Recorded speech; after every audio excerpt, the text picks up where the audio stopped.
Hello and welcome to part 8 of this web design tutorial for teens. In this part, we'll be taking a closer look at divs. Now we are using the same HTML and CSS files as last time.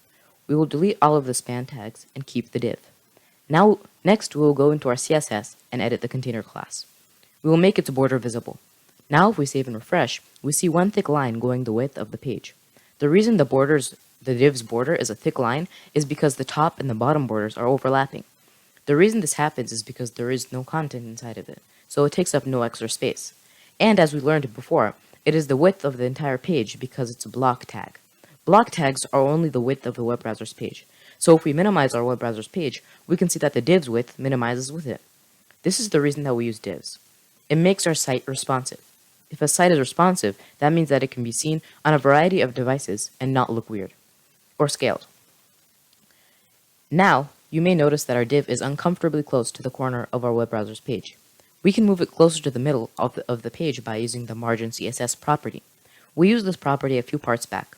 It is used to add space or a margin to all sides of an HTML element.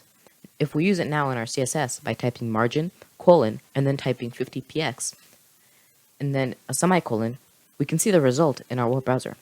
There is a 50 pixel margin between all of the sides of our web browser's page and the div.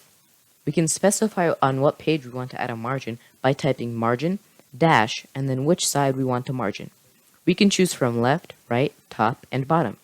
Now let's add some text to this div. We'll add it in a span. Next, if we save and refresh, we can see the text. However, the text is pretty close to the border. How do we change that? Well, we use margin. We use margin to add a margin to the outside of an element. To add space to the inside of an element, we can use the padding CSS property. The padding property will add padding to the sides of the HTML element. Just like with a margin, we can choose whether we add padding to the left, right, top, bottom, or on all sides. We want to add padding to the left, so we type padding dash left, then a colon, and how much padding we want to add.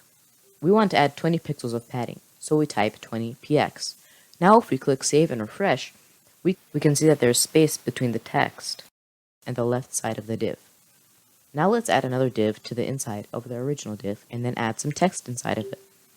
Now if we save and refresh, we can see that without adding a class or style to the second div, the text has already been underlined. This is because the container div is a parent to the inner div. Therefore, all of its styles transfer to everything inside of it. For example, if we make the parent div's font italic, the text and child div's font also turn italic. Now if we want to avoid this happening, we can add a class to the child div and then make its font style none.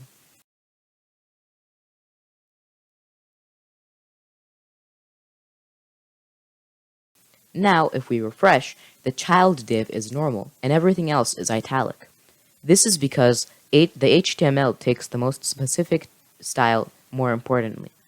Because our child class is closer to the child div, its style will be taken more importantly than the parent div's style.